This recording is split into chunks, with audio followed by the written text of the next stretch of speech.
for the June 4th, 2013 regular session of the Lawrence Public Schools School Committee meeting. At this time, we'd ask that you stand for the Pledge of Allegiance. I pledge allegiance to the flag of the United States of America and to the republic for which it stands, one nation, under God, indivisible, with liberty and justice for all. Thank you. This time, we'd ask that you observe a moment of silence for our troops serving overseas.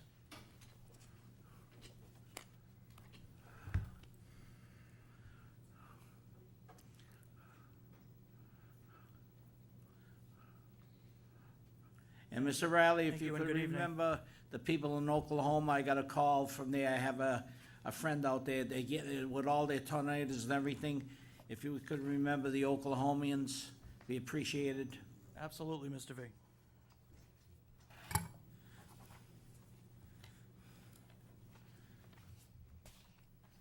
Thank you and good evening. One note, Mr. Cirillo, as many of you know, is out of state at his daughter's graduation, so could not attend tonight, but he did want to pass along his well wishes and let everyone know the reason for his absence. I'm going to take things out of order with the school committee's permission so that folks have a chance to sign some of the certificates that are being passed around. This time, I'd like to talk about the 2013 graduation ceremonies at the high school that are happening this Sunday.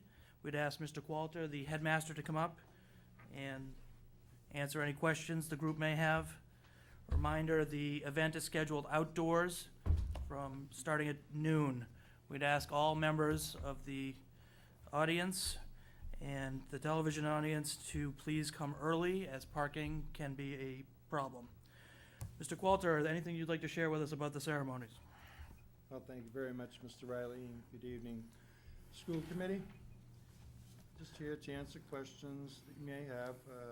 Mr. Riley expressed as far as problems with parking. We're allowing staff and handicapped guests, families, and guests to park on campus. We're asking that everybody get there as early as possible. Staff members we'd like on campus in the administrative building by 11:15. We're going to start the procession with the administration from central office, faculty and staff at Lawrence High School at about 20 minutes of 12. Students we're asking to report no later than 10:45. They'll be lined up in the A building by school. Hopefully we'll be able to start the event at 12 o'clock promptly.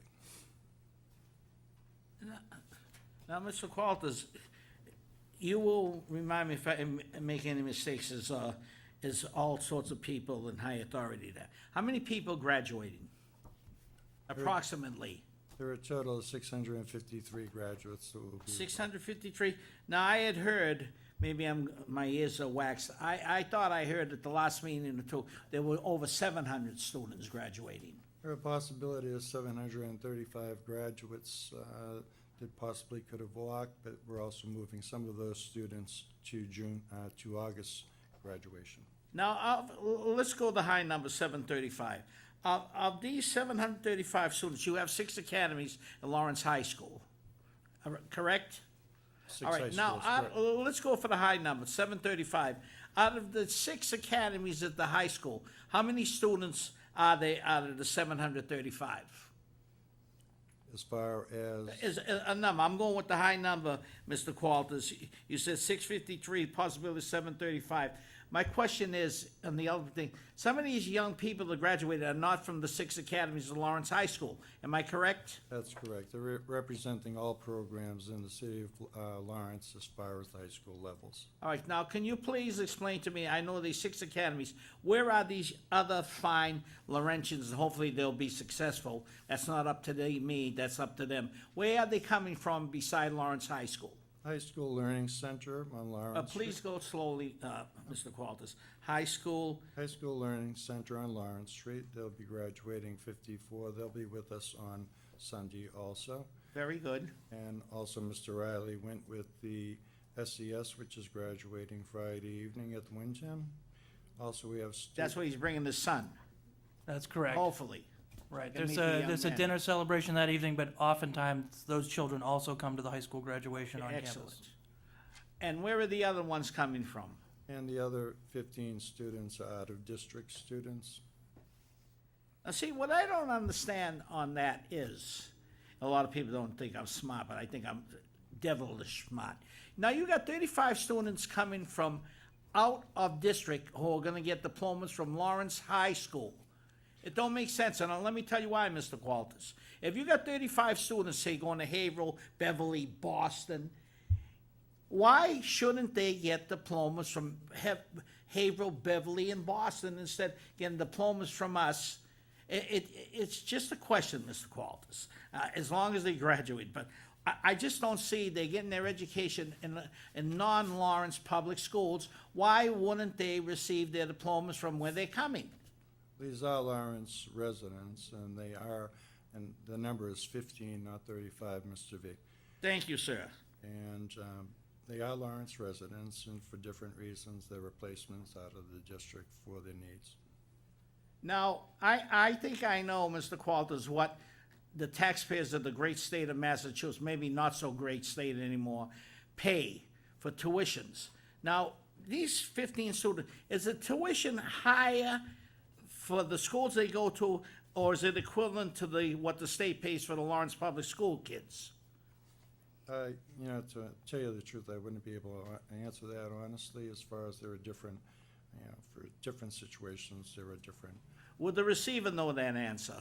There are, included in this group are some special needs students who are out-of-district placements as mandated by the federal government, and oftentimes, those placements cost in excess of what a typical Lawrence High kid would cost to graduate. Am I right, Mr. Riley? Am I in the ballpark when I say the taxpayers of the once great Commonwealth of Massachusetts pay for the students in Lawrence around $10,000 to $15,000 per student? That's correct.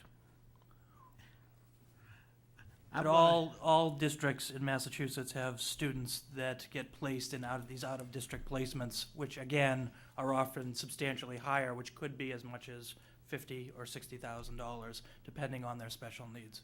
Let me say this, Mr. Riley. I think Lawrence does a good thing with them. These kids need a break. I know they're not looked upon favorably by society. I've had parents tell me, why should that kid get paid $60,000 when my kid costs only $15,000?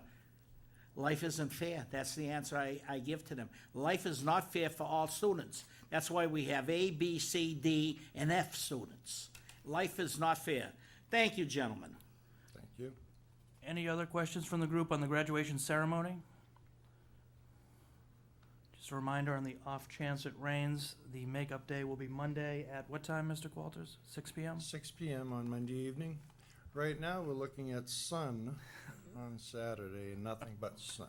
But my question then, you brought up the point, Mr. Qualtis, if it does rain, when will the announcement go out that these parents don't have these kids? And who will give out this information if it rains? We'll have a connected telephone type situation with all families on campus and all those that are graduating. It is gonna be a mess. I know one, I go back that far, one principal of Lawrence High, I won't name, matter of fact, I think he's deceased now, got in trouble with the then superintendent because he canceled the graduation and it didn't rain that day. The superintendent really was upset. I think you know the name of the gentleman, I won't mention his name. That's how far back I go.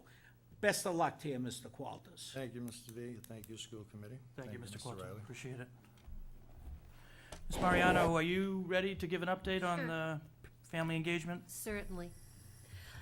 Since our last meeting, thank you, Superintendent Riley. Since our last meeting, we visited two schools. We visited the School for Exceptional Studies in Oliver at the North Common Educational Complex, and we also visited the Frost Complex.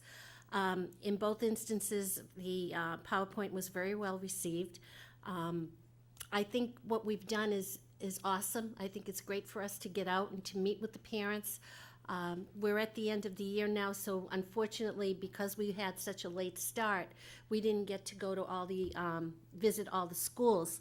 What I'd like to propose is that we take the summer, retool that PowerPoint based on new data and what's happening in the district, and be ready to roll with it in the fall. and meet parents, and if my fellow committee members are agreeable, and start right off the bat with the schedule and go out and meet the parents and discuss what's happening in the school system. So I can't speak for the committee members, but I'll say, I've been really appreciative of everyone's effort to get out to the schools and meet with the parents. It's been a great opportunity for us to connect with them. And so obviously, I'd still be in favor of continuing this process in the fall if folks are. May I say on it, in my opinion, we had the largest crowd there, the Oliver. Jimmy the Younger did a marvelous job. The program ran so long that I wasn't able to speak. It sort of sidestepped me to Vault 6, which is fine with me. But the parents were attentive, and it was the biggest crowd that we had. Jimmy did an excellent job as usual. The other ones, I didn't stay to listen to them. But Jim is to be congratulated. Jim DeYoung, he did a marvelous job. The parents were attentive, and it was the biggest crowd that I saw. They had close to 100 people there. Close to 100 people. It showed me that the parents of Lawrence are interested, and they haven't been given, in my opinion, the opportunity by the administration to have contact with these schools. That's my opinion. Now, I think I told you, and I put it on the line, I don't care who likes it or not. Parents are still complaining to me that they're not appreciated at certain schools when they go in. And I think I have relayed this to you. The schools exist for the children, but they also exist for the parents. No principal, in my opinion, she's making $100,000, $150,000, $500,000, has the right to mistreat a parent, and I'm hearing that. And that's another reason I'm leaving this school committee. I think the parents should have more rights than they have, and treated what the accord due them. Because if it wasn't the parents that have children, the teachers wouldn't have jobs, and then America would be going down, down, down. But it still exists. Mr. V, I have a question. Go ahead, sir. So, have you brought this up with the superintendent as far as what school? I haven't. No, I won't mention schools. No, Well, I think that's a serious issue. it is. If the parents are being mistreated. I think it's In something their we should get opinion, to. they are. But this to me has been going on for years. You had complaints, and the parents are fearful. I would give out their names in a minute, but I'm sworn to secrecy. I'm like an FBI agent. I've reported this to Mr. Riley several times. What I would say, Mr. V, is when I came here, a lot of people said that parents didn't care They care. about their kids' education, and everything I've seen says that's wrong. Parents care deeply about their kids. I've always said since the day I got here that we need to do a better job of welcoming our parents into the schools. There are some schools that do an amazing job at working with our parents. There are other schools where parents feel that they're just asked to drop their kid off at the door and that's it. And it's incumbent on us to change that. I think actually on your committee is probably the ultimate parent engagement former principal, Pat Mariano, who kind of set the template for how to do this. And we're hoping to rely on her expertise going forward to have those kind of schools where parents feel welcomed. I'm hoping she becomes the third female mayor of this city someday. Ms.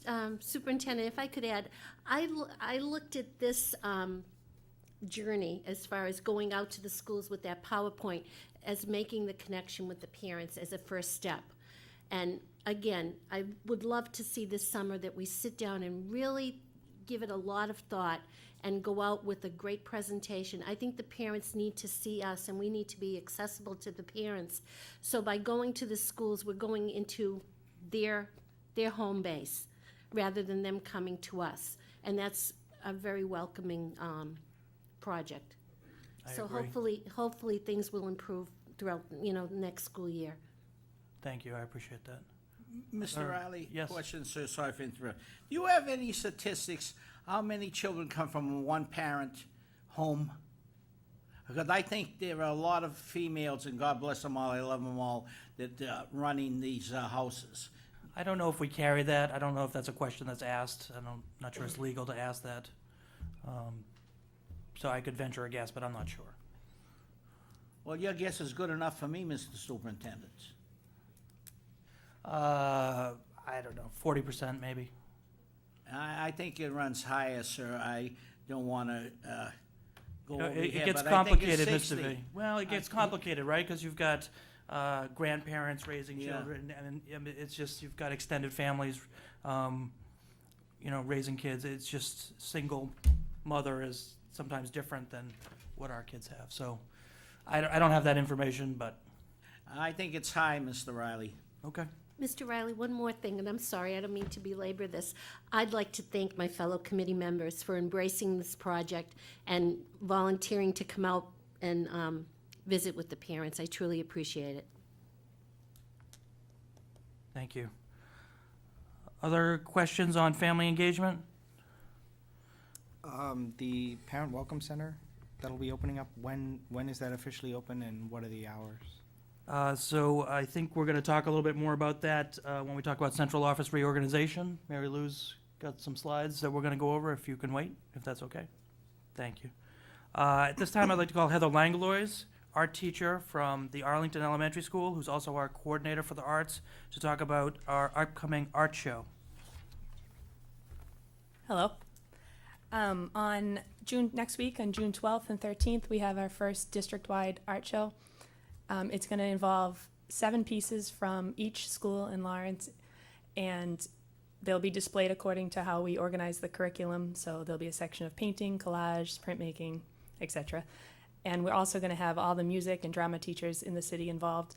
The music teachers some of the teachers will be providing their own music to sort of practice what we preach, as well as the art teachers will have some of our own artwork on display, given that there's room for that.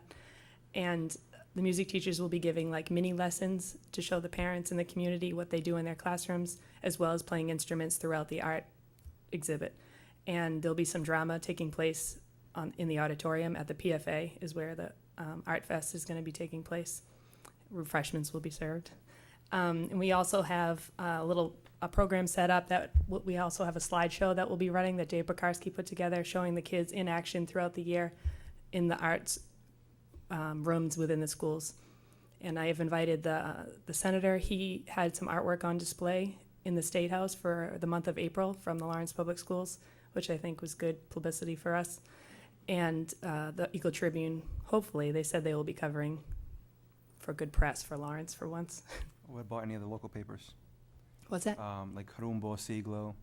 I didn't ask them. I don't know how to go about that, but we advertised, we have these posters that we had printed, and I've put them in several little bodegas and throughout. Essex Street has a few, Essex Art Center, etc. Our media person will be working with Rumbo and Siglo. We have, He's the man to get in touch with the great Latino population. I don't think I am, but thank you, Mr. V. No, I think you are. Miss Lang, how do you say your name? Langlois? Langlois. Langlois, okay. Arlington School? Yes. Yeah, I had the pleasure of walking around the school last week, and can I just say your students had some amazing artwork on the walls. Thank you. Like I literally stopped and I was like, there was some beautiful like different flowers that they had on a green paper. That was really on point. What can you say the dates again? Yep, next Wednesday and Thursday, June 12th and 13th. I'll give you one of those. Thank you. From 5 to 8 both nights. Miss Langlois, It'll be in the foyer, of the PFA, both floors. I want to play devil's advocate with you. Now, what do students get? Well, first of all, not too many are going to become noted artists. What We don't is know the that. importance of teaching art in a public school when they should be learning math, science, English? What is the creme de la creme of teaching art in the Lawrence Public Schools? Well, you're battling with the wrong person, first of all, because I'm passionate about art. No, and I don't I'll necessarily battle you. I think got plenty math of time. is more important. I don't have anybody to check in on my house. I just want to know what value, in your opinion, who is a STEAM artist, art holds for kids. Well, not only for the therapy portion of it, which some kids can't be successful academically in math or reading or science, and they find that venue to be therapeutic as well as showing that they can be successful in something. And I've seen that in more than half of the population at the Arlington School in my 13 years. especially with the SPED population. It seems to strengthen their feeling of worth. Self-worth, very important. And some kids do go on to college in art. And there's a program recently, I went to an art convention, and there is some scholarships available to kids that are floundering and don't have, they might be interested in art, and there's scholarships for full placement for a few years to go to an art school. And there was presenters at this convention that said, everyone made fun of them for creating puppets for their whole life, and then they're millionaires now. Somebody that worked on the set of Pee-wee's Playhouse, actually, the creator of that. But they do go on to do great things. Just look at the activity in the PFA, for instance. I don't go to the high school. Well, you should. I don't. Check it out. I feel I'm not welcome there, I don't go. But the point is, and you're making a very good point, art helps certain students achieve and compensates for areas that they have deficiencies in. Or it can be supplementary. Doesn't mean that they're not academically successful. Okay, it's supplementary. Gee, I wish I had you as an art teacher back then in the ancient history days. Good luck with your program. Thank you. Any other questions for Ms. Langlois? Thank you very much. This time we'd ask Mr. Licciardi to come up. Thank you. Mr. Licciardi is our coordinator for athletics. We believe in expanding opportunities in both the arts and athletics for our children in Lawrence. It's a big part of what we began this year. Mr. Licciardi is here to talk about that. Thank you, Mr. Riley. I'm just going to give you a quick overview of our intramural program throughout the year, and then Dave is going to show you a quick video, 3-minute video, on the different activities that we offered to the students. I've been in charge of intramurals for the past 12 years, on and off for the past 12 years, and this past year has been our most successful in terms of student participation and the number of activities that we offered them. We run a 3 seasons, fall, winter, and spring. In the fall, we have 5 activities, which includes football, field hockey, soccer, cheerleading, one more. Field hockey, soccer, cheerleading, football. How many is that? 4? How about basketball? No, wait a minute. Basketball's. Cross country. That's Okay. it. And then in the winter, we offer girls and boys basketball along with cheerleading. And the highlight of the winter season was our championship games between the girls and boys. We bused the students over to the high school. We had a fan bus. We had 2 students sing the national anthem before each game. There were 400 or 500 people in the stands. It was very well received, I should say. And then in this past spring, we ran girls and boys volleyball and track. And our track teams, they visit different communities. They go to Andover, North Andover, to compete against those schools. And this past Saturday, we had a girls and boys championship volleyball tournament. We had over 200 girls participate. And that's basically our season, or our year, I should say. And overall, we probably had 2,000 students participate in our program. Ms. Liccardia, how many schools participate? There's 9 elementary schools, so we have 9 schools. This is 6th through 8th? 6th, 7th, and 8th, yes, that's correct. What about the other schools? And why did you concentrate on grades 6, 7, and 8? I know that's the middle school area, but how about I thought the lights went out. I thought he came down. David, thank you. Well, we Why hope did you well, pick 6, 7, and 8 when I think the younger kids, like you take the Leahy, they have to rent where the girls' gym is on Lawrence Street. They don't have the. My question is, why did you target 6, 7, and 8? Well, I think it comes down to one, the amount of money that we had, and then the facilities that are in use. Because you have to remember that not only do we have our teams using our facilities, but some of the high school teams use our facilities, and some outside agencies use our facilities. So it becomes a battle between, how much time do we have? Well, my opinion is Lawrence kids first, these outside agencies, let them find their own place. You know, the Lawrence kids have been dumped upon for years. This is my personal opinion. It's not the opinion of my esteemed colleagues. Then you have the paid, the YMCA, the YWCA, and the Boys Club, do they allow you to use their facilities Sometimes they do, actually. for a fee? No, particularly the Y, which has a lot of our kids in swimming. They've written grants, and we've been working collaboratively with them. But I think your point is not a bad one, that Lawrence Public School kids should have first crack at the space, and we Of agree with course that they should. completely. I mean, our three main goals for intramurals is to build school spirit, to have community involvement, and to improve academic success. Those are our three goals. On your second topic, could you expand on what you said for item 2? You had 3 items.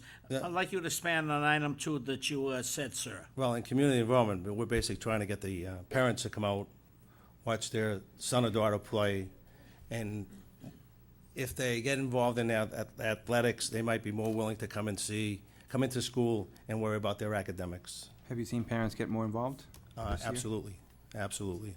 We had huge numbers at the flag football Flag event, at football. the In fact, basketball event. We had a girls' cheerleading competition this winter, and the stands were filled with parents. I mean, they support us 100%. They come out, they enjoy watching their son or daughter. Now, the vice chair brought up an important point. Thank the vice chair for it. You have football at the lower levels? It's sixth, Or is seventh, it and just eighth. the high school level? No, Middle sixth, school. middle school. It's touch football. I'm thinking of a liability. What liability do you have? Say I'm a parent and my kid breaks his leg, and the bill comes to around $4,000 or $5,000. Is somebody responsible other than me? I can't afford $5,000, $4,000 or $5,000. I work in the mills, like I make minimum wage $7.80. Is there a protection for these kids? We have a general policy inside the school system that can be applied in certain emergencies. Oftentimes, kids, if they don't have health insurance, can get qualified quickly for mass health or other things. I would say that, we went with flag football for a reason. I was actually talked out of tackle football, which is a program I started in Boston, just because of all the concussion issues that have come up with young kids recently. So we're really trying to be thoughtful about our kids and injuries. We also we've come up with rules where there's no kickoffs, no punts, so you're limiting the contact. Oh, I think it's good, but to me, it's liability. I had brought up to the, Mr. Riley, this is, it's not off the subject, but it's, at the Lawrence High School kids going across to go to Dunkin' Donuts and that, and the liability. And Mr. Riley had pointed out, school, he had to cancel for a couple of days because the sidewalks weren't clean. Yep. Again, I'll repeat, I would never have voted for the high school where it is. I would never would have. I think that's one of the most dangerous places in the city of Lawrence. I'm gonna start going over there, have a coffee, and look at the traffic, because those people are nuts. They use that highway, they are crazy. Children have the right of way, but some of these people think they have the right of way because they're in a 3,000-pound car. Big deal. But I think you're doing okay. You get more kids involved, but again, it's the liability factor. Go ahead, sir. Thank you, Mr. Fee. Do you have any idea how many parents do you think are, like, average number that would come to these events? It's okay. 100, 150. Okay. That's great. Well, thank you very much for, Well, I do have a slideshow a few more minutes of fame here. And you said 3 minutes. That's some time in 3 minutes. 3 minutes. 180 seconds. Whichever comes first, Mr. V. can they see it?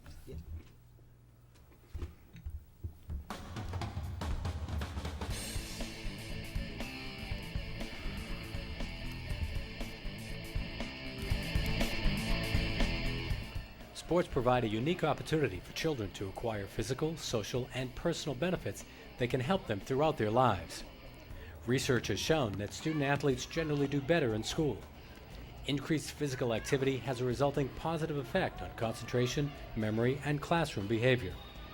Additionally, sports participation has been associated with a lower dropout rate at the high school level that ultimately has profound social and economic consequences for students and their communities.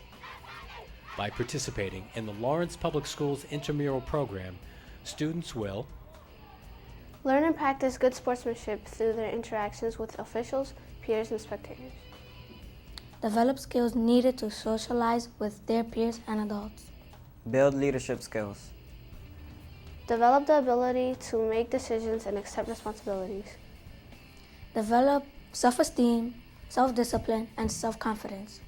Understand the need to practice healthy habits. Have an outlet for the stress of academic and social pressures. Understand the value of teamwork, how to succeed, and how to play within the rules. Practice dealing with adversity by learning from their mistakes. My name's Jim Licciardi, and I'm in charge of the intramural program for the Lawrence Public School System. We run the program for 3 seasons. We've been in existence for 12 plus years. All the coaches say it's been wonderful for the kids. It keeps them in line, helps them with their academics. These are my coaches, Mr. Kite and Ms. Viclia.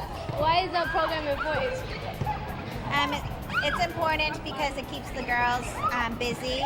They have to keep up with their academics, behave in school, follow all school rules, or they can't play.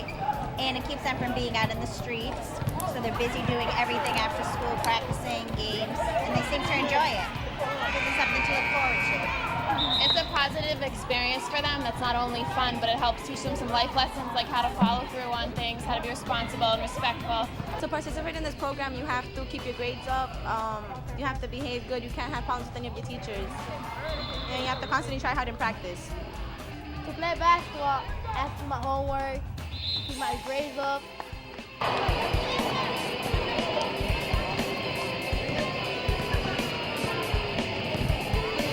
You just have to do good in school. And we're all friends that play basketball. They're all wearing purple. You can't be enemies. You have to get along with everybody. You gotta be a good role model. As a team, yeah. You have to be a role model. SLE.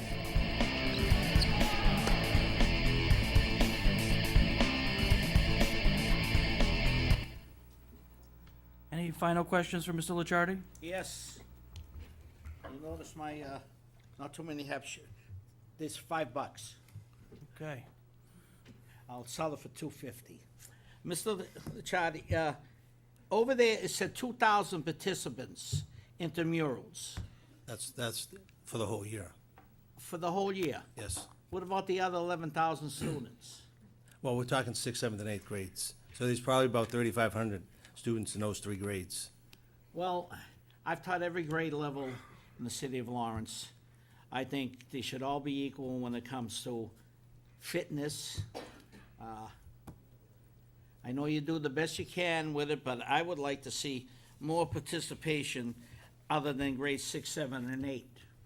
I think the Lawrence Public Schools have a responsibility for the health and welfare of the students. Hopefully, they're not all like me, very rotund and very muscular. That is out today. And I don't think there's activity enough in these other grade levels, just my opinion, 6, 7, and 8.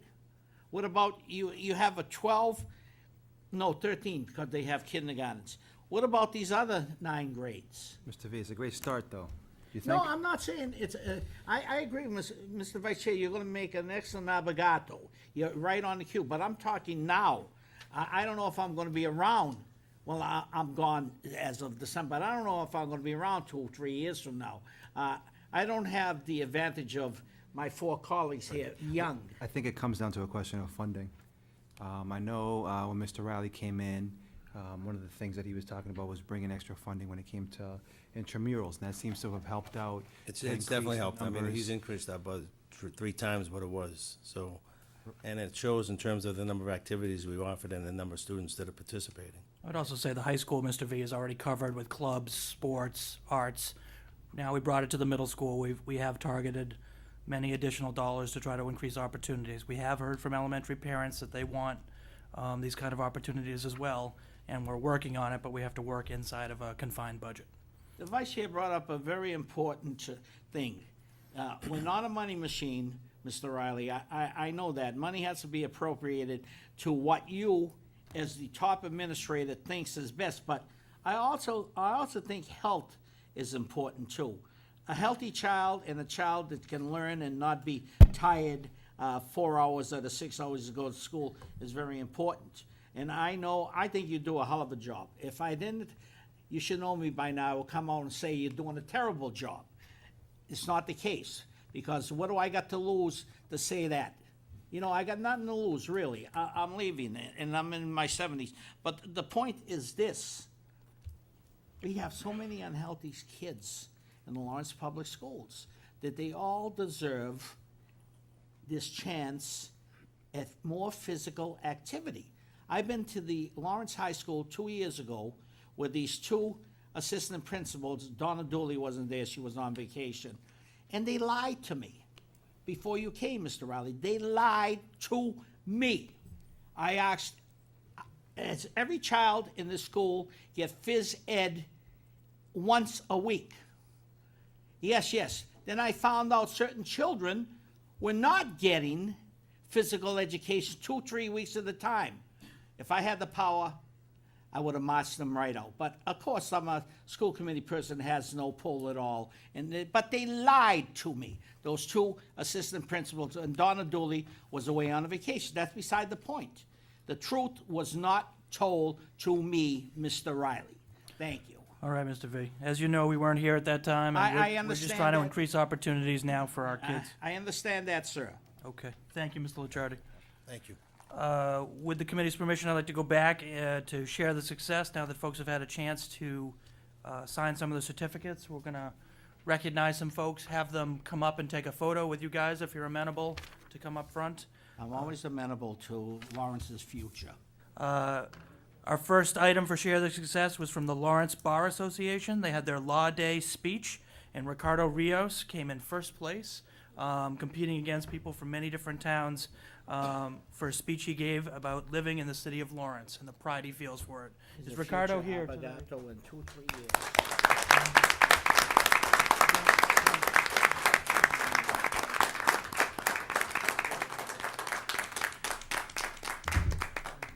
You're going to go up and take a picture with them?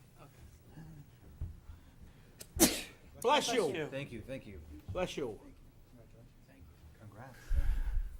It's good to see a shot genius like you, sir. I'm very proud of you. Stay right next to me. Stay right next to me. Congratulations. Congratulations. Let Pat get in too now. Let Pat- No, I'm right here. Ricardo, you're doing fine. Ricardo is doing well. I'll take 7 dozen. This is the wrong name here. Wait a minute, wrong.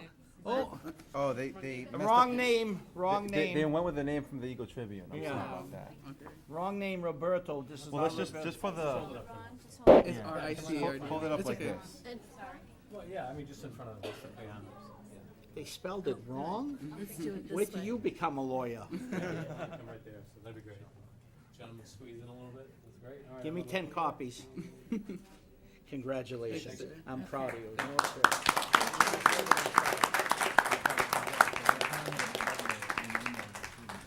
on, we'll fix that one right now. Thank you.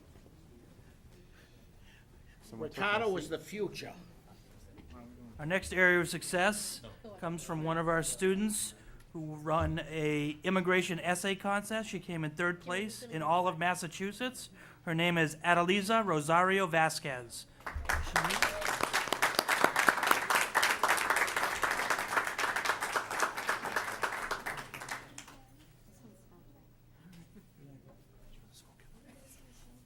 What's that?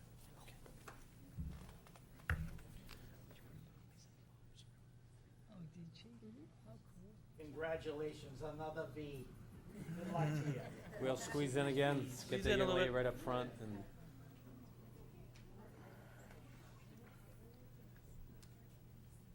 Smile. great, thank you. Congratulations. She has a copy of her for everyone too. Thank you so much.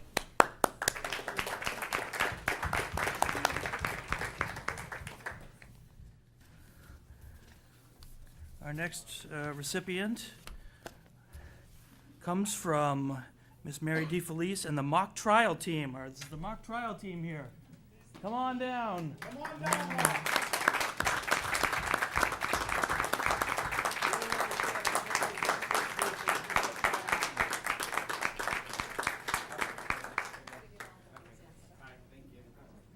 Yeah, I know. Thank you. Thank you. Thank you. And best of luck to you.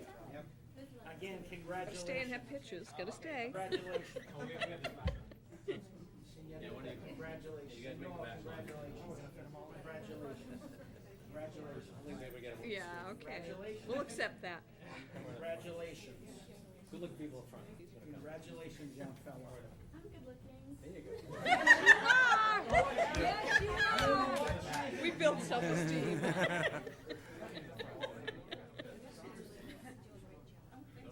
Council, you do a fabulous job. Thank you. Come right up on the side there. We're not good looking enough. I understand. Good job. One more. Yay. One more time. Thank you. What's the budget for? Congratulations. Council, you did an excellent job. Excellent job. Is this all? Yes. Can I just read them into the record, these top three here? They're all here? Okay. Teacher of the Year? Only one show. Susan must have. Okay. What about the Rising Stars? None of them came. Okay. Recently, we had our Teacher of the Year celebration, and one of our Crystal Apple Award winners is here, Susan Mustafa.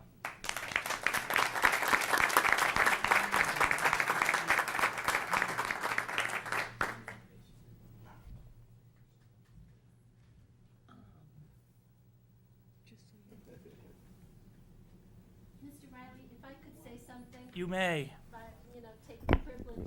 I had the opportunity to work with Susan, and I know firsthand what a wonderful teacher she is. And I can't tell you how thrilled I am that she won this award, and I want to wish her the very, very best.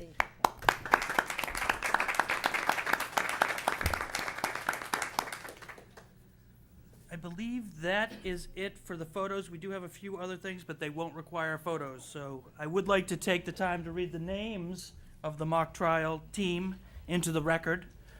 Michelle Lajara, Karen Sangalaza, Jesse Furman, Lenier Rigier, Mayalene Jimenez, Ricardo, or is it Roberto Rios? Ricardo Rios. Okay, we'll get those Eagle Tribune people. Stephanie Cardy, Denise Pimentel, Marlene Chaco, Alexis Corby, Zachary Marshall, Michael Bushway, and Sage Couture. Did I say that right? Congratulations to you all.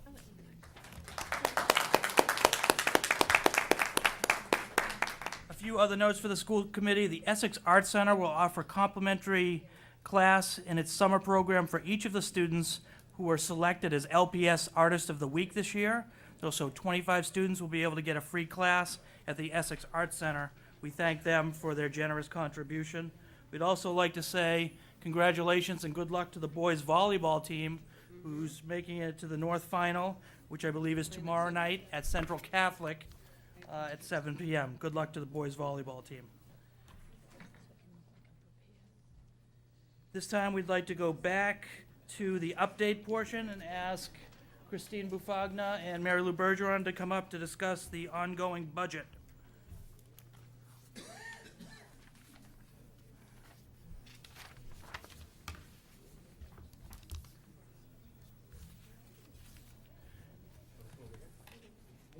The student award winners are welcome to leave if they have homework or need to get out early.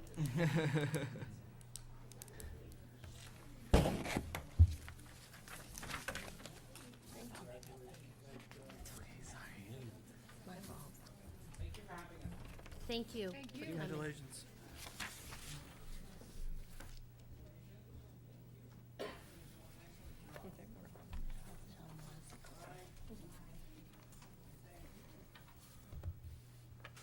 As folks know, the budget is an ongoing process.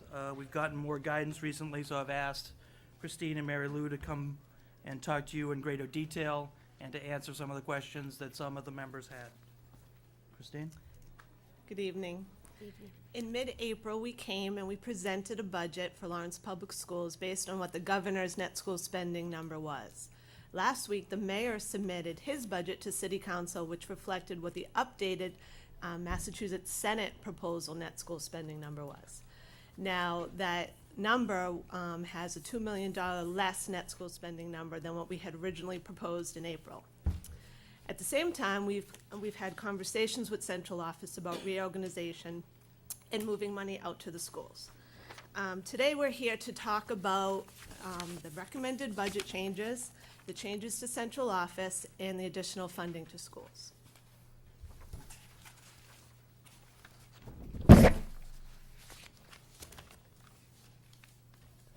Okay, the net school spending update.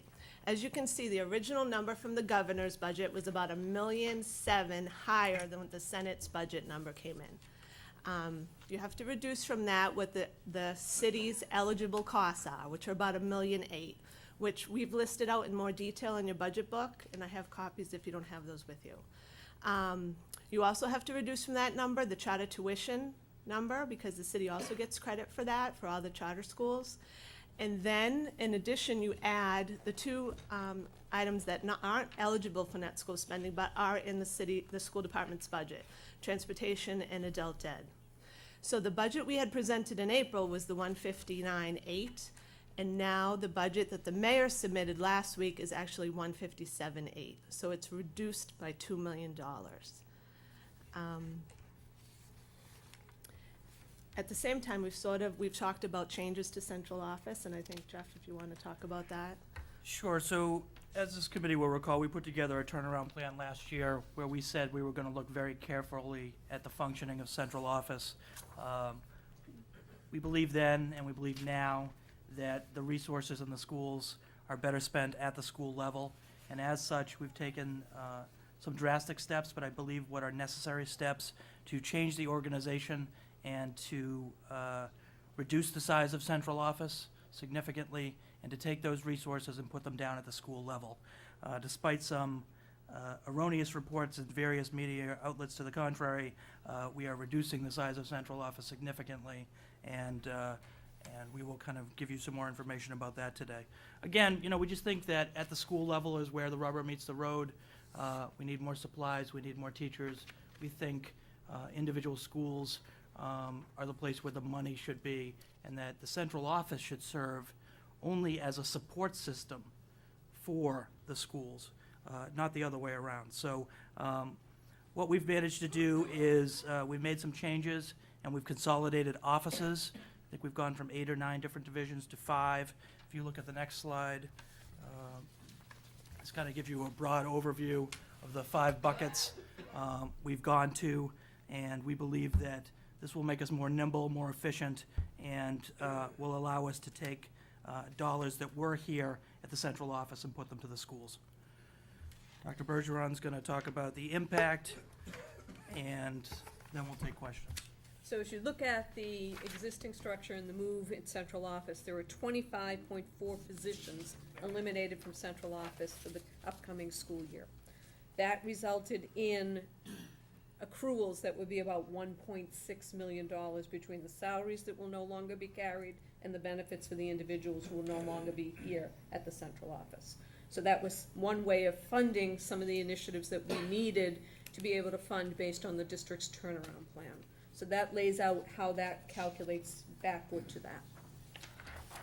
In the positions that were eliminated, there were 17 staff who have been displaced who are eligible to return to teaching positions, and they are looking at the various teaching positions that are currently open. So it's possible that they will be employed, but employed under budgets that already exist within the schoolhouses. There were 4 individuals who have retired from central office. There was 1 person who resigned, and then we had 3 positions that were actually eliminated, and those individuals have been laid off at this point in time. So that resulted in those 25 positions, and any structural change in terms of positions that might be needed will be covered through vacant positions that had not been filled, so there will be no additional funds added to central office to be able to fill any necessary positions that may still be vacant. After you do all the cuts, when you look at what central office covered and what we now are covering, overall salaries and operational costs for just the central office has reduced from about 6% of the budget last year to 4% of the budget in the upcoming year. But we do maintain services roughly about 34% that cover school-based things, such as we cover all the health insurance benefits for everybody in the district. Central office also covers various positions that are staff who service multiple buildings, like your OTs, your PTs, your speech therapist, your psychologist. Covers professional development that's being offered across the district around things like educator evaluation, balanced literacy, new math adoption. It adopts the textbooks and covers textbook adoptions for any new curricular items that are being implemented for the upcoming year. So those types of things that are listed there are still within the central office budget, but they are really school-based services. The remainder of the budget, the 62%, then falls across the schoolhouses. So as you look at those, the reduction in central office, you look at how the budget's allocated. This year's budget actually brought 170 new positions to the schoolhouses.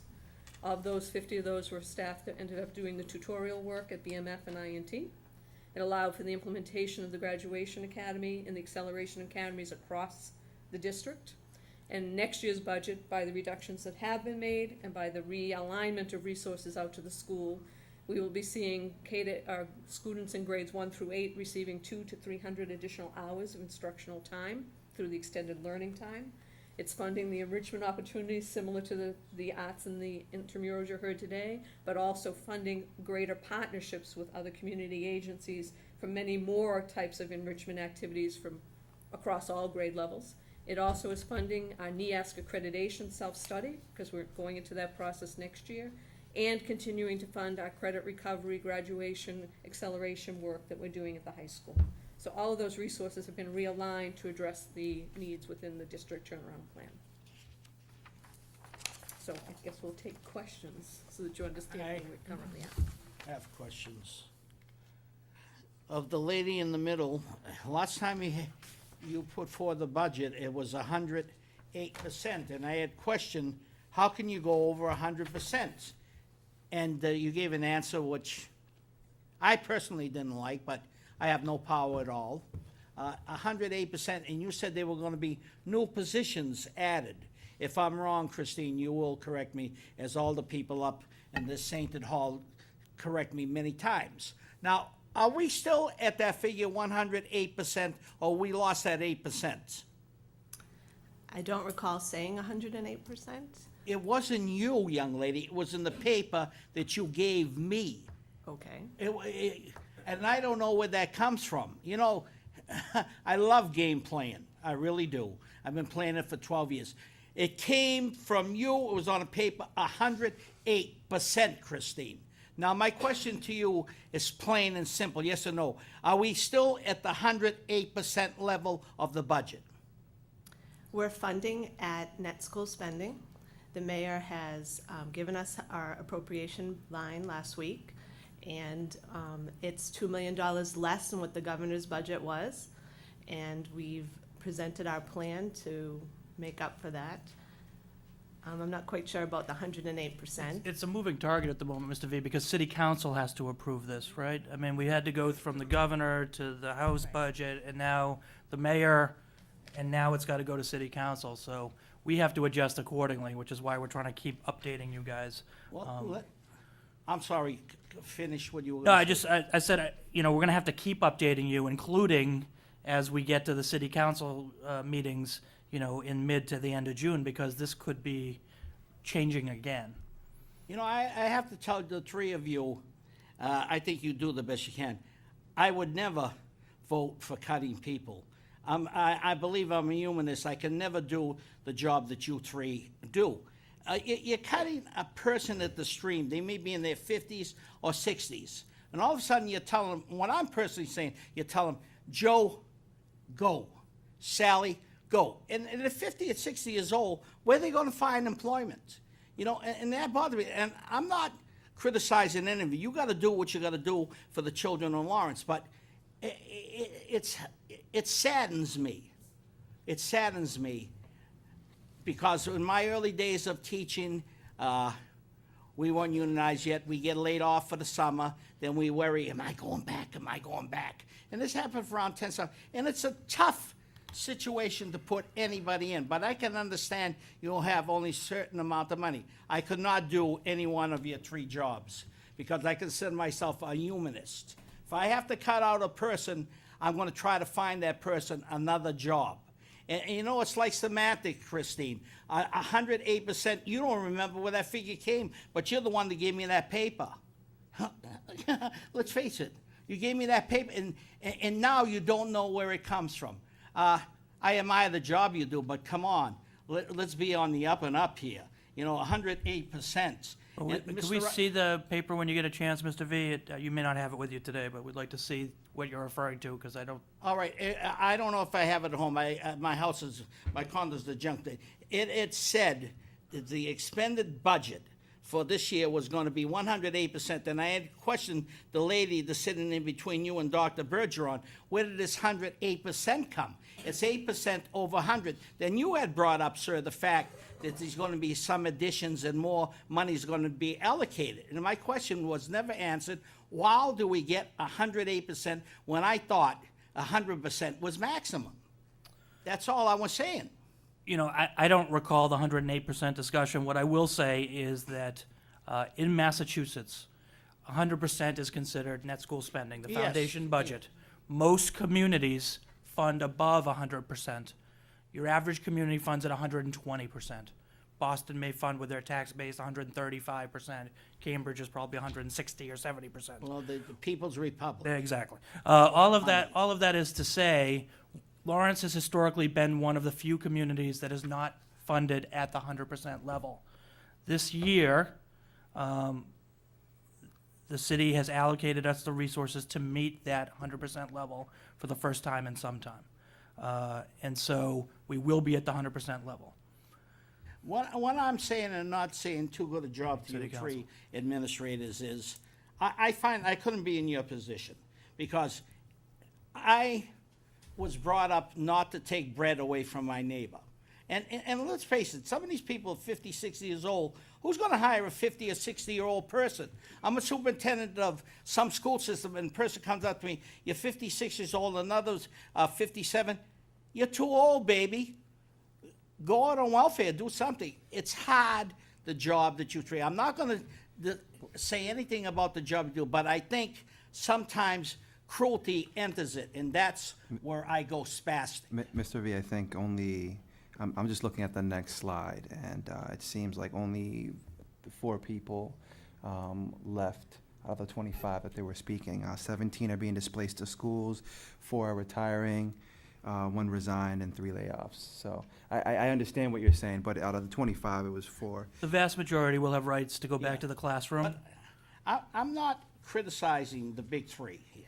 I criticize enough people. Oh, no, that's fine. You wanna criticize, No, that's- I tend to like Can't explain. Mr. Riley. I don't agree with him all the time, but he's got the hardest job in the state. But the point is this, and I love that shirt. I got $7.50. The point is, it's hard when a person's laid off at 50 or 60. No one wants to hire you. So you're either forced to take a minimum job of, the minimum wage in Massachusetts now is $8.70 an hour, substandard for what you were making. It's hard. And I have to give you, the 3 of you's credit, because I could not do your job. And the point I'm trying to reiterate to you 3 is, be kind, be kind, be kind. Thank you. I have a question, Christine. So it looks like we were down, you said it was 2 million? And then, so we're making up 1.6 million. What's happening with the other 432,000? So part of what, there's different ways for us to make up some of that funding shortfall. I want to be very clear that central office redesign was slated to take place and did take place irrespective of this $2 million cut. Our intention was to use that money for the schools. Yeah. Right? We do have in the budget that the city has given us about $1.6 million in facility repairs. That will free up money inside our facility budget to soften much of that. Additionally, as some folks may or may not know, the lease at the school building, which is, I believe, is up next year, now must be paid for by the city under regulations. That is no longer funded by the school department, and that's, I believe, over $300,000.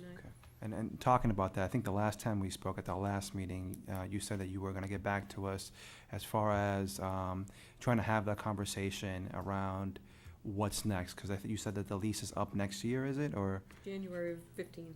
of 15? May Okay, 1st. so in a year and a half. So I think it's going to be something that needs to be brought to the school committee, starting in the fall. You know, the fact that central office now will be much more nimble. We're going from about 100 positions to closer to the low 70s. We need to figure out how much space we need. We need to figure out, is this the right facility, or is there another option? Okay. And another piece that we're using to make up is the city also has been told that they are responsible for retiree health benefits. For us, that was about $885,000 that we will no longer be paying out of our budget. How the city's going to find that money, who knows?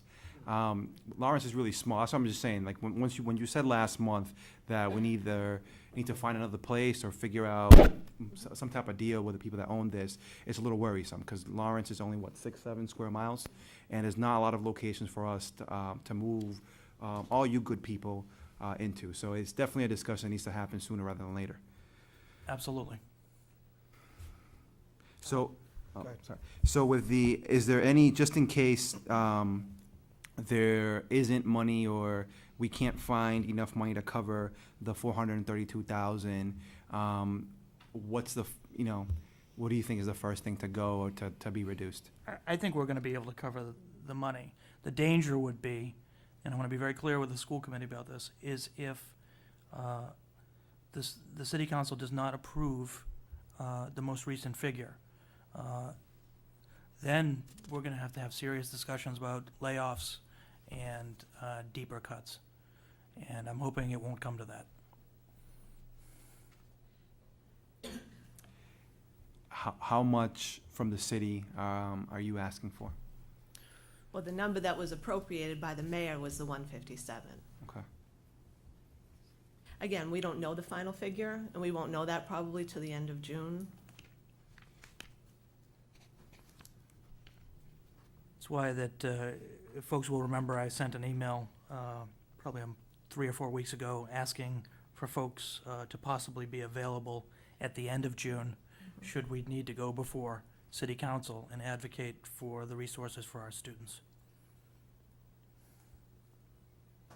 Mr. Riley, I have a question, maybe Dr. Bergeron can. These people that are laid off, and there will be layoffs, and I'm very sorry about that. If they have to go on an insurance called Cobra, which is the highest insurance in this state, I don't know if they could collect unemployment benefits, but if they have to go Cobra, they're gonna be hurting. Cobra is the highest insurance in this state, and it runs per person, maybe $657 per person. Now, a man or a woman laid off that has 2 kids and has to get insurance, you're talking, to insure the whole family, you're talking $2,200, which I don't see many families doing. And the point is this, it's not haranguing, oh my God, it's not haranguing you three. You have to do what's best in the children. But the point is this, these people that are gonna be laid off, they're not gonna find jobs. They're gonna be in their late 50s, early 60s. And if they can't get insurance by the city, I don't know how the city works, if they gotta get Cobra, they're gonna be eating hot dogs and beans 7 days a week.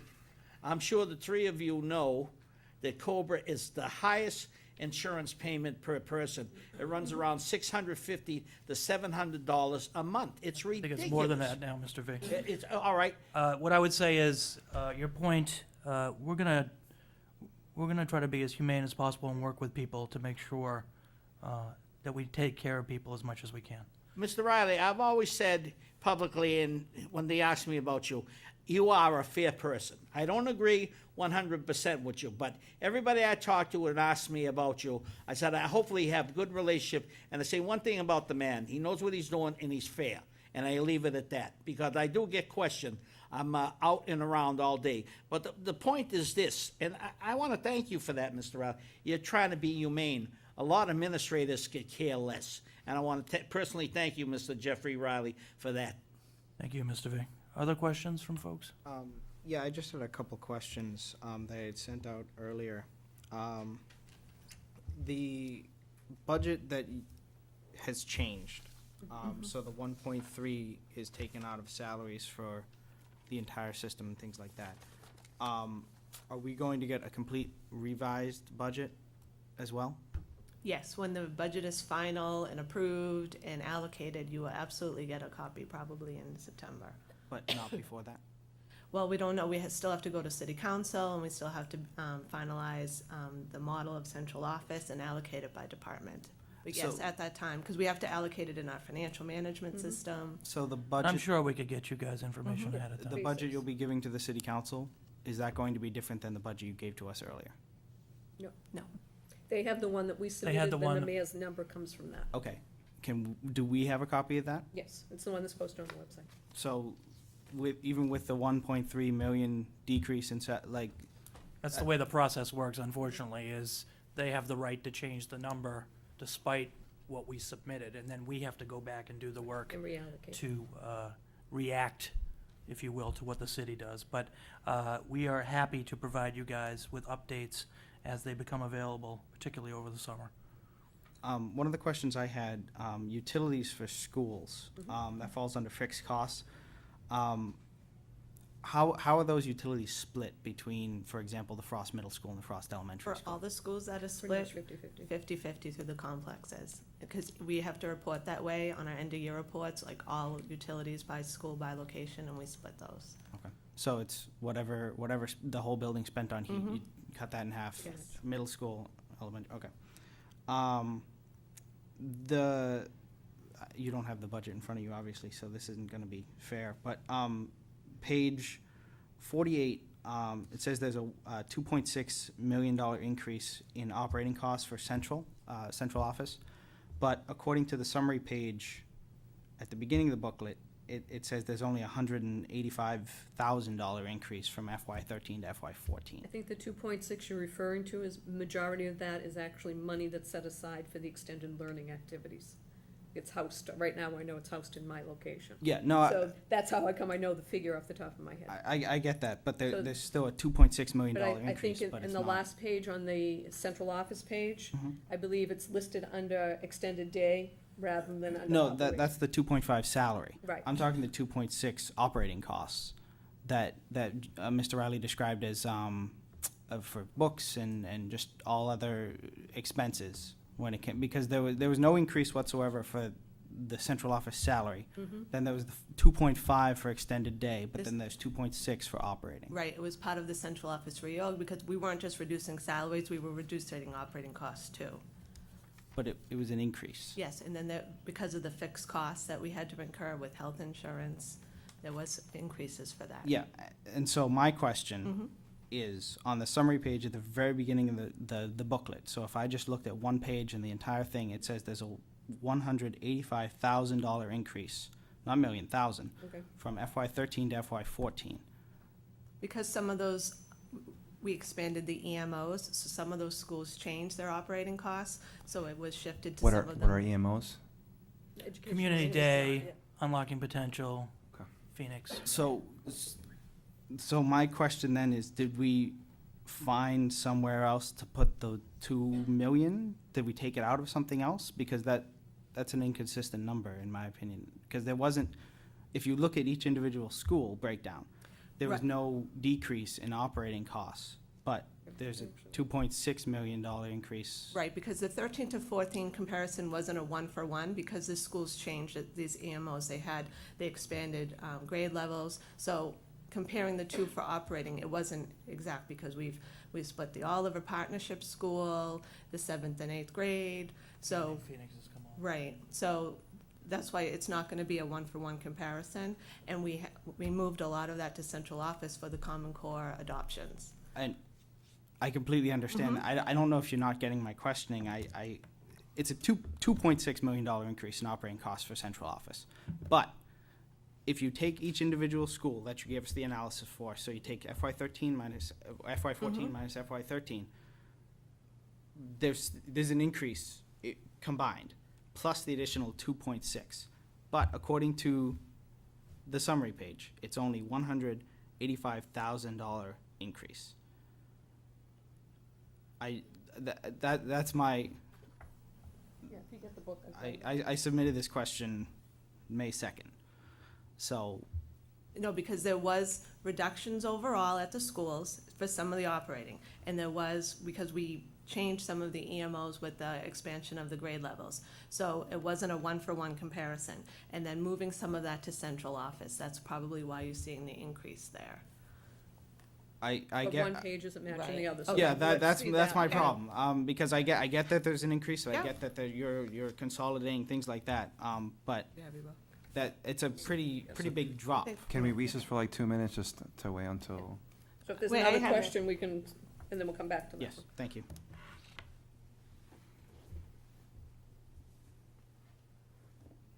Other You had questions? yours, Jonathan, to get hers. Okay, what page? So, page 48 should be the very last page.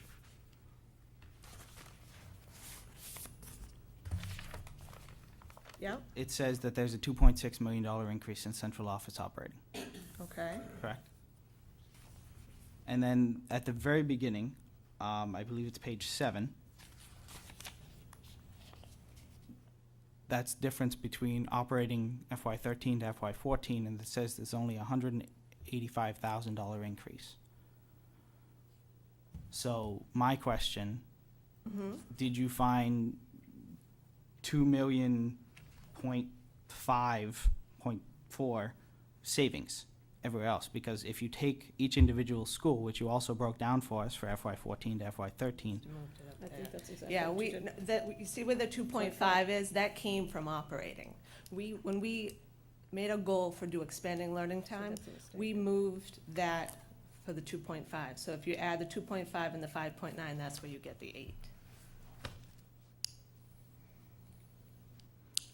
so the extended day is not salary then? No, it is now, but it had been reallocated from that because we had to reallocate it from central office to make it for the extended learning time.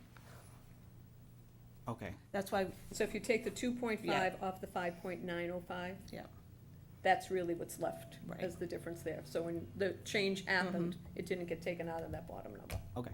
I'm sorry, I might be a little slow here. I was following the conversation until now. well, Somebody- because can probably somebody if you just- don't have your book, right? Yeah, I mean, that's probably part of it, but, so you understand what's going on? Yes. I don't know if anyone else at home does. Then but- go, explain it, please. Well, I think the hope was that you thought maybe we found $2 million. but no, that's- I No. was concerned. So there was no minus sign in the budget. Right. Okay.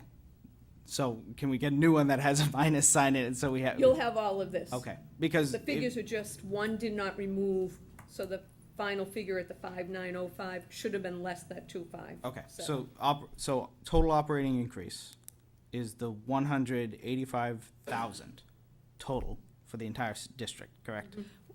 Well, keep in mind, the budget changed too. Yeah, it might be. a Wait, little- I yeah, mean, yeah, yeah. okay. But Wait, from what we without the proposed, 2.5. yes, Okay. yes. Thank you. So my other question, so budget summary, page 7, says a $9.1 million increase from FY14 to FY13 for salaries alone. If you then, I had to do this manually because we didn't get an Excel document, but if you take each individual school, page 12 through page 45, and you take FY14 minus FY13, Yep. it's $3.1 million. That leaves $6 million increase on salaries. I think this is where the question in the media came from. Page 7 is the summary page. And Is there a then, question in the media? well, you saw the report that there was a $6 million increase in central office budget. Obviously, that's Erroneous. erroneous. So, that being said, of that 6 million, 2.5 is the extended day. Yep. So, I'm missing 3.5 in that case. So it's the 3.1 if you take individual schools, FY14 minus FY13, what you gave us, correct? Mhm. From page 12 to page 45, so every individual school, that's 3.1. Yep. So 9.1 minus 3.1, 6 million minus 2.5, 3.5 What we left didn't over. delineate in that budget document was the central office departments, because we just gave you a one lump sum number because we didn't have the model at that time. But what that doesn't show you is all the school-based services. There's about 135 staff that are based in central office, but are actually school-based services. assigned. Mhm. That's in the pie chart that we showed you, the OTs, the PTs. So that salary number is a little skewed because there were cuts in that, but we weren't ready at the time to reveal those cuts. Okay. So when you were doing that one-to-one comparison, it just looked like it was off, but it wasn't off. Well, it's still a $3.5 million increase according to the summary page. Mhm. So is the summary page off, or is the math from each individual school? So I don't, that's where my Right. ignorance on this comes from. No, because it didn't show where the cuts that we were actually making were. So you didn't see the difference because it was only one line for central office. Okay. Does that answer your question? Well, I can see the 1.3 Mhm. that you gave us. That still leaves me 2.2. Because there are No, I was just wondering, would that figure include benefits? Right, because Also, an there- increase in benefits from one year to another? Because there were things, And the fixed costs. right, but we had salary costs of acceleration academies that we didn't delineate in that, and the severance and the buyback, which are all still central office based, but all for schools. So again, because the budget was just one line for central office, it was sort of hard to show, again, because the 13 and 14 weren't a one-to-one. If we maybe had showed you more of the departments, because we weren't ready at that time, you would have seen the difference. Again, when we get our final number and show all the departments, you'll see that. Okay. But I call me crazy on this one, but I'm $2.2 million increase in the budget. So if we do this all out again, $1.9 million increase total, according to the summary page, page 7. 1.3 for each individual school for salaries. 2.5 for extended day. That leaves 3.5. The 1.3, that still leaves $2.2 million increase that isn't summarized in the budget whatsoever on. It's just not detailed in the summary page, but it's in the salaries. According to the last page of the budget, Mhm. page 48, Yep. it says there is a 0 increase in central office. But there are cuts there, because it, again, not delineating it by department, you can't see that in that summary page. I know the number looks the same, so it's deceiving to that. It says difference. At the final line, it says. Because the number in fixed cost is salaries. The severance, the buyback, those are all salary numbers. So it does look like it's in that salary figure because we put it on that line in the summary page, but it's salaries, because that's how it's paid out in the payroll. Severance and buyback and Yeah. accelerate, all extra duty, those are all salary numbers. I get that. But if the number if the number is the same and the number, okay, let me just, so I think what she's saying is this is wrong. so right? this is completely The summary incorrect page, then, The last Right. page is not Right. accurate Is wrong. whatsoever. Okay. in terms of the actual the operating cost piece, because the money was pulled out and was not corrected on Okay. that last page. I So I think if you when we update this one, you'll see that it ties back better. Okay, because I'm just talking about salaries. I'm no longer talking about fixed costs because it says salaries. Right, 13. but salaries don't just include bodies, it's extra duty, I- it's all those other things. I understand that. it says FY thirteen budget, 13 million, this number should be correct, 13,219,283. It then says FY fourteen budget salaries, 13,219,283. That number is exactly the same. Then there's an increase of 2.5 million extended day learning. I get that. But again, there's that 2.2 that isn't anywhere, $2.2 million increase that isn't summarized anywhere in here whatsoever. If you minus page 7, where it says salary increases, $1.9 million difference between FY14 to FY13. Because some of that is fixed costs. Because some of that $9 million is actually in fixed costs because of the budgets, because of buyback and severance and extra duty. So again, when we realign, So, my question, why isn't it then in operating costs and why is it in salary? because that's how we pay it out. We have to budget it in salaries, because that's how, when we do extra duty, it's put on someone's paycheck in their W-2. So that's how we have to budget it, because that's how we have to pay it out. Same with acceleration academies, it's all extra duty time. It ties into the extended learning time that the superintendent was talking about. Okay. All of that is salaries, but it's not extra bodies, it's not extra FTEs. I get that, but nowhere does it say that, though. It doesn't say, if you take, for example. Because we didn't detail out those programs, because central office model wasn't at this, in April, we weren't ready to show that. So when we have the 5 new programs with all of that, that will be delineated for you. Central office. I understand it'll be broken down. Yeah. But you gave me total sum numbers. So I took FY14 minus FY13 for each individual school. I understand, I get that, but again, it wasn't a one-for-one comparison because the schools had changed.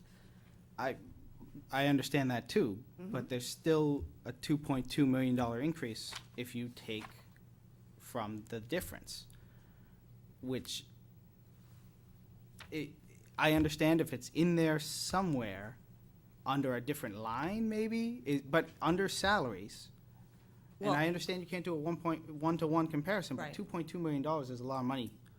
I understand $100,000 maybe, but Again, it's in the central office, it's in salaries, it's actually, when we break it down by department, you'll see it in human resources, because it's buyback and severance, it's all those budgets, it's all those benefits that are actually paid out as salaries.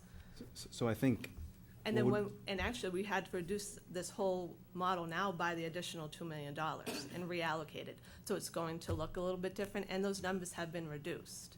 So the central office number of 13 million, you're not gonna see anymore, because 6 million of that is the school-based services. It's not actually people in central office anymore. So that's been cut in half by 20%. So that, as you'll see in your slide, the central office salary budget now is actually only $5 million. So as we did that summary, and we have to look at that again, this is actually the number that you should be looking at on slide 6. Because these are the actual true central office salaries. You know, those are school-based services that are out at the schools, not housed here, but for budgeting purposes, we lump them under, sped services and student support. okay. So actually, this is the number now, it's the 5 Okay, so of true central office-based salaries. let me ask this then. Next budget, can we make sure that this is broken down a lot more? Because obviously there's errors in this budget. Because you said it yourself that there's, Well, we have to look at how we align the summary. I mean, the summary page, we have to look at that, because central office, again, we weren't ready to show all the departments of the model that the superintendent talked about. So once we're ready to do that, and you'll have a department-by-department budget. So, And we've separated central office by school-based and true central office base, so you'll be able to see that. okay, so. And it'll tie, I if you- promise you. See, in the future, when you're a novice like myself, looking at a budget, and I literally just take the number, this number minus this number, and I look at it, and I see $2.2 million that I can't find. Can you break it down a little bit more for me? Because obviously this is ignorance on my part. But if anyone else got this document, which is readily available on Lawrence Public School website, and they saw that, they say, oh boy, there's Lawrence Public Schools again, trying to hide money or something like that. I'm just saying it doesn't look good on us. If I take this and I take this number minus this number, and then you take the big number and you minus all the little numbers from it, and then there's that missing from it, that's a problem for me. If I could just maybe clarify something. I think the timing of how we work the budget process throughout the year is off for us. Perhaps that initial document should have said draft, and I think we would have understood it a little bit better, because the state allocations don't come until later on during the year. So you're just kind of shooting in the dark with the number, not knowing what you're going to get when We've everything been pretty is. clear that, you know, I, this is the first iteration. let me clarify something. I understand that this is a draft. I completely understand that, and I understand that this was before the mayor even presented his budget for the city of Lawrence. Completely understand that.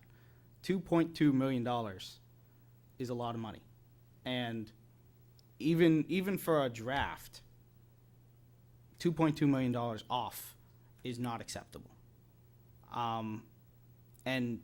And I understand that the budget changes, and I understand that but if you take this document, Lawrence Public Schools FY14 proposed budget, and you take the numbers and you minus the numbers, these numbers should be completely 100% correct. The two summary pages at the beginning do align, and they do balance. I think what we struggled with at the back is try to explain at one point in April the central office budget when we weren't ready to show the whole model yet and about the reorg. So that being said, we need to look at the summary page on page 48, but again, there was no intent of hiding money or not having the spreadsheets I'm not trying to balanced. accuse that. What I'm saying is that if you present a document to us, draft, rough sketch, whatever you want to call it, if the numbers are off. I think last month it should have been explained. I know that we asked certain questions, and I think one of those questions was dealing with that, because we were all, before coming in, we were all kind of confused, and that was one of the numbers we were confused about.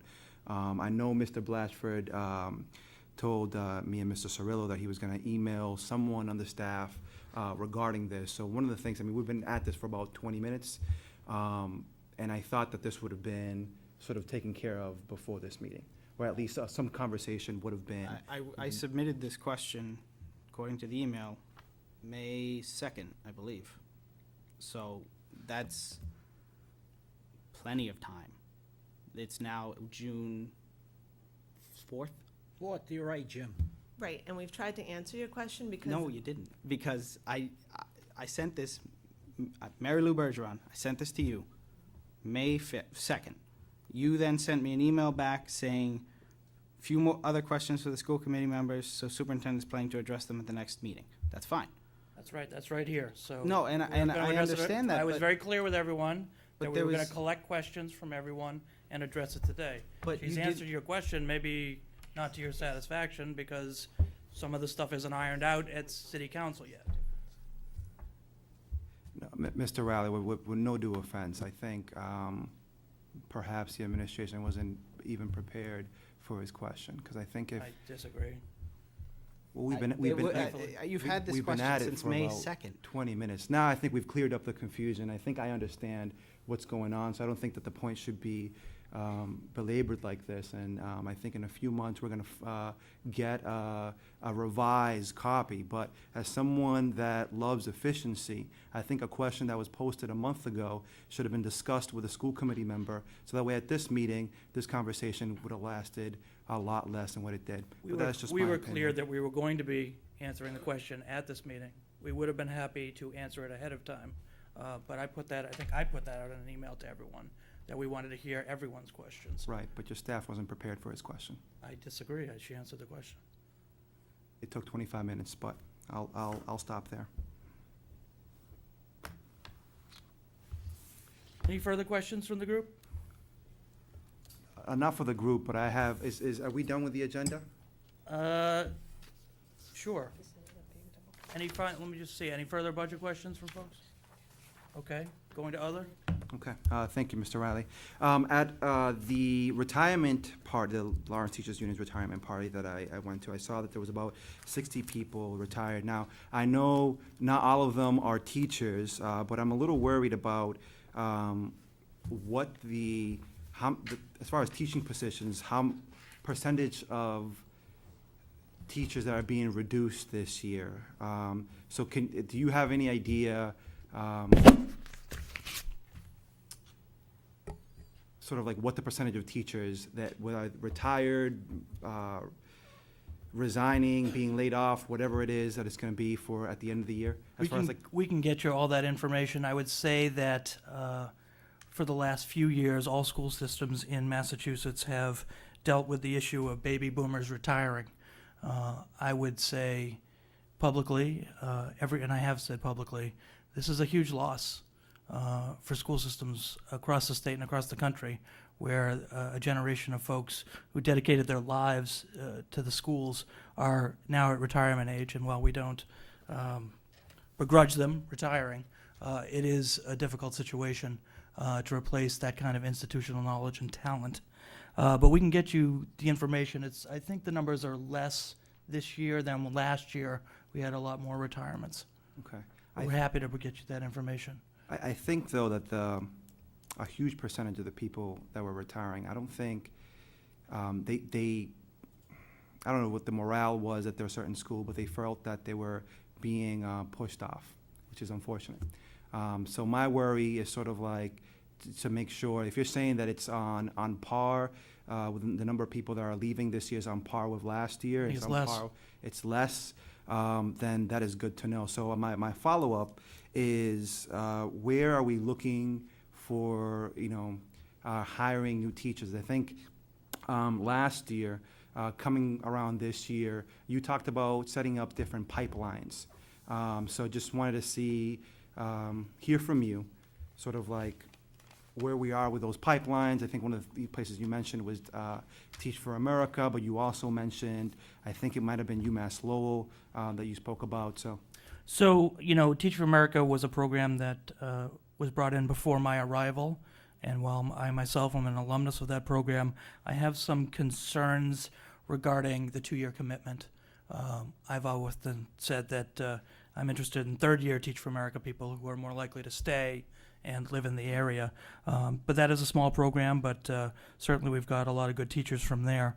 The larger issue, however, is we want to create these pipelines, and we've reached out to both UMass Lowell and Leslie College, and have in the process of setting up contracts with them, where we want to do something almost more locally than regionally.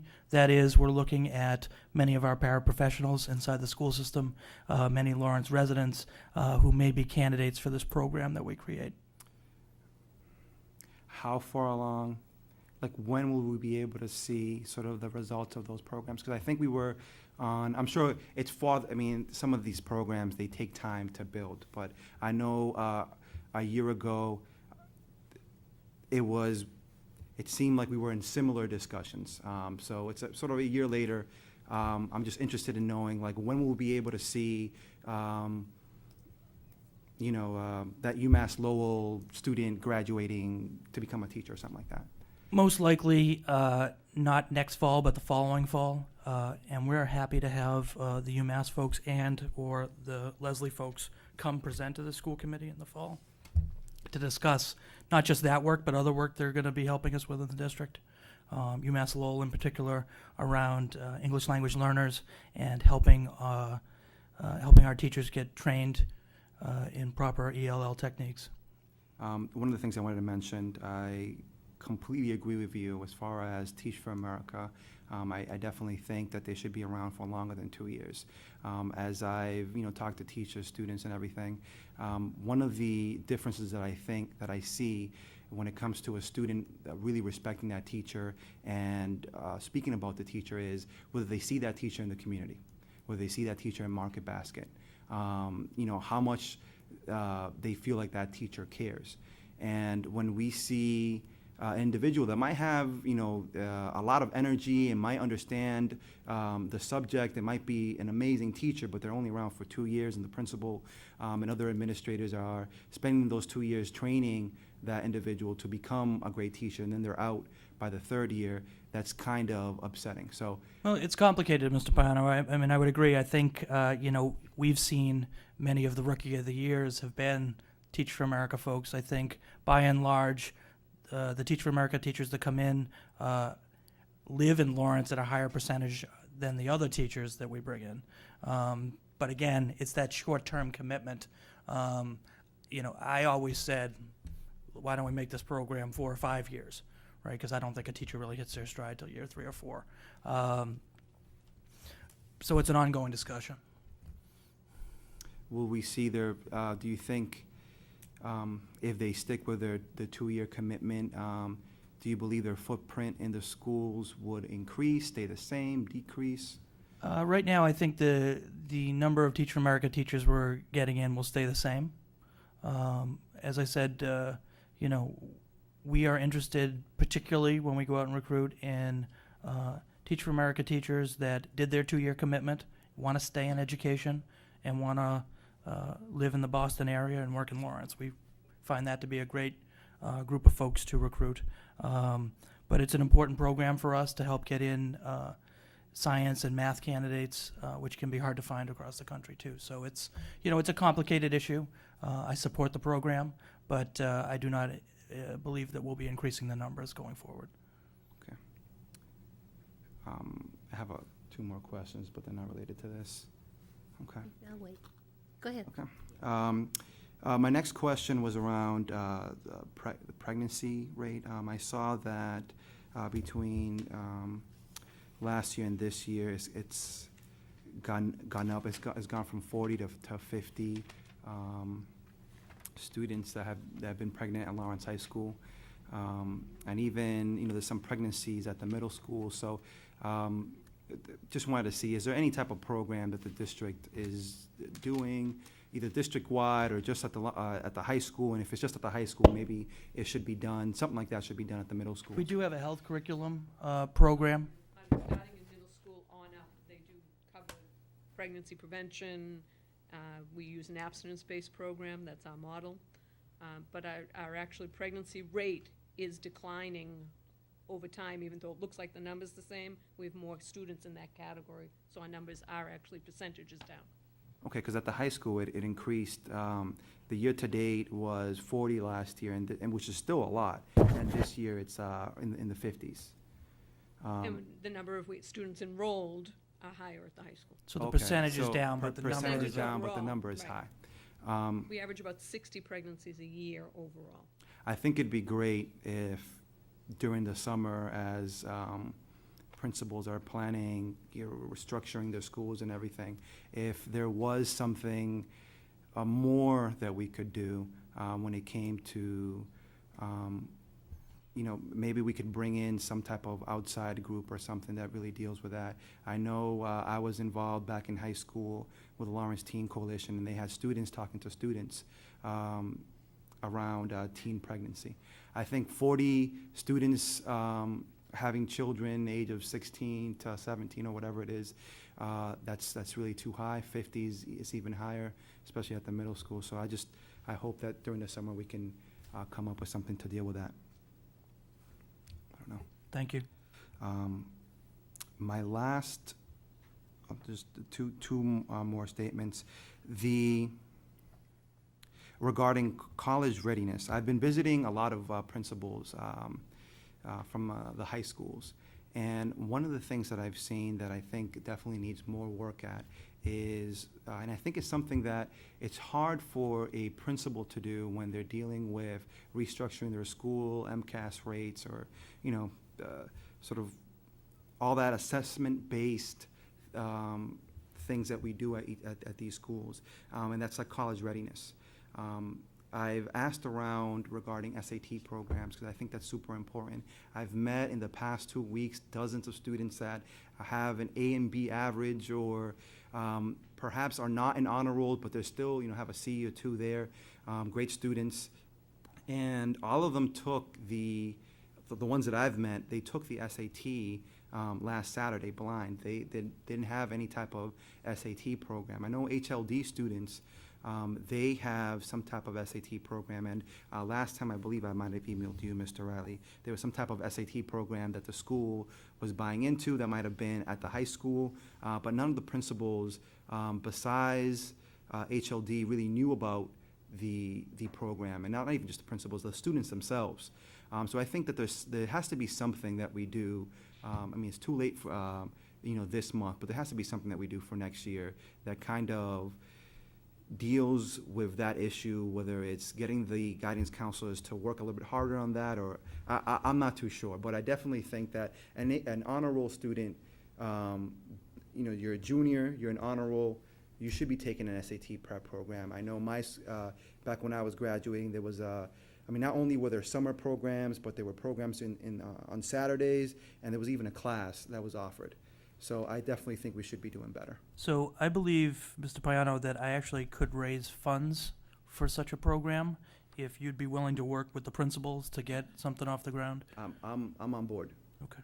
I'm on board. My last question was around, so I was reading the paper, the Eagle Tribune. I don't know if it was last Saturday, the Saturday before that, but in there you had said that you believe that the state will still be in the same type of relationship that we are now for the next 7 years.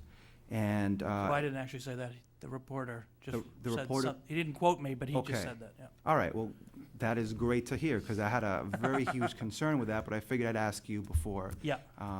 I brought it up. So that is great to know. Fair enough.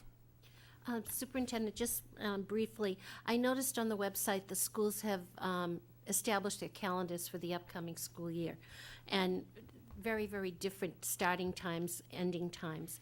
How aggressive are we going to be to make sure that parents are aware of these changes and early enough so that they can make arrangements for their children? We're going to be very aggressive with everything. I think we've already sent home the first day of school being early, it's August 21st. But because we've decentralized the school system in many ways and schools planned for their own school hours, there's been a lot of change in the hours for schools. As such, we've posted all of the new schedules on the web. However, we'll also be backpacking. I would imagine we're going to be mailing and doing Connect Ed calls to make sure that parents know to check the new times, the new days. And I know it's probably an unreasonable thought.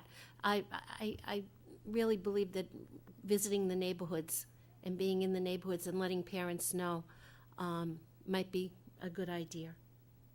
Because you wonder how many people actually have access to the website. We know that papers in backpacks get lost. Sure. I'm just concerned about the different times and making sure that parents are aware of that and their kids are at school. No, we agree. What I would say is many of the schools took their extra time and put a little bit of time at the beginning and a little bit of time at the end so it doesn't feel as onerous to parents, which I think is helpful. Also, many of the buildings that share space work together to coordinate their times as well. With all that said, I think we do have to do a campaign to get the word out about the different times I in appreciate the it. 1 to 8 schools. Thank you. Okay, I want to thank you all for your questions. At this time, we're going to move to public participation.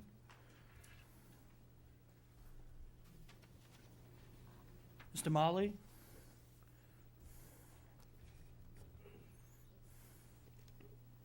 Good evening, honorable members of Lawrence School Committee. When Honorable Mayor Lantigua, in rescuing 13,000 children of Lawrence Public School, went to Commissioner Chester, by arrival our Honorable Superintendent Riley, Lawrence Public School is moving forward. We, the citizen, remind you and demand of you, support our teachers. Our teachers, 3 years before the turnaround plan, are without any collective bargaining. A good collective bargaining for our teachers moves forward our citizen, motivate our citizen to rally around the plan. Honorable Superintendent Riley absolutely right in creating an advisory cabinet of our teachers. So be fearless and unafraid of expressing their concerns about the different schools.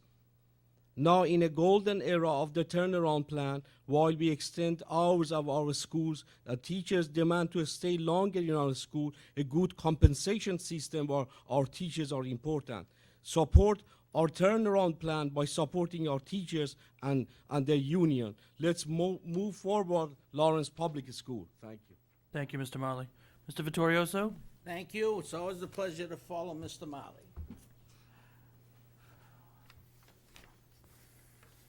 Cheer up, I only have 5 minutes. That's okay. I think it's 2 minutes, Mr. V. Well, I don't listen to 2 minutes, leaving the end of this year. Yeah, but we know, Thank we you know. for that comment, Mr. Vice Chair. Feliz la Dia del Padres. Happy Father's Day to all the parents. All the fathers, never mind, the mothers already had theirs. Good evening, my fellow Laurentians. I want to congratulate the graduates class of 2013. Don't go over your heads. A lot of kids tell me they want to be president. No, you're not going to be president. You're not going to be Mr. Riley. You're not going to be Dr. this and Dr. that. Be realistic. Lawrence' only asset, in my opinion, are the children in Lawrence Public Schools. In the Lawrence Common, my dad took me to see 3 presidents. I don't think any of you were around. Presidents Truman, Eisenhower, JFK. All 3 were my heroes. I'll tell you another group of my heroes. Miss Mariano, Mr. Payano, Jimmy the Younger, and my good friend at the end there, Mr. Santos. Why do I call these people heroes? They show up at every school committee meeting. They have no power at all, but they're sticking with it. Gentlemen and Pat, you are my heroes. Now, I like to say this, and I know I'm going to cause some consternation, but I really could care less. Last, the school committee gets the blame for everything wrong with the Lawrence Public School System. I know I've received letters from Malden that I better cool it down on the penalty of jail. You know, in 1993, the state legislature done us in. They took away all the power from the school committee, only the budget. I remember one school committee person talking about appointments, and a superintendent who was here tonight chastised that school committee person, and Dr. Bergeron told him, you have nothing to do with appointments. Yeah, we have nothing to do with appointments. One last thought. The schools are only as good as the people that run them, and the teachers and the parents do not, in my opinion, get enough credit. Have a great summer. Kids, I'll be at the graduation class of 2013. Be realistic. Not everybody can be Barack Obama. Not everybody can be Jeffrey Riley. Not everybody could be Dr. Bergeron. Find your niche in life and go with it. Thank you all. Have a great summer. I don't know if we'll be here. All I know is I have 5 more months, and I heard the central office is doing a dance. Well, I wish you the best. There's always someone who can take my place. I'm not indispensable. Thank you very much. Just a quick point of information. I think any student listening, if you put your mind to it and you work really hard, anything is possible. Mr. Payano. Thank you, Mr. Payano. I agree. Words of wisdom, sir. Words of wisdom. That concludes the school committee meeting for June 4th, 2013. Thank you all. Gentlemen, I shall...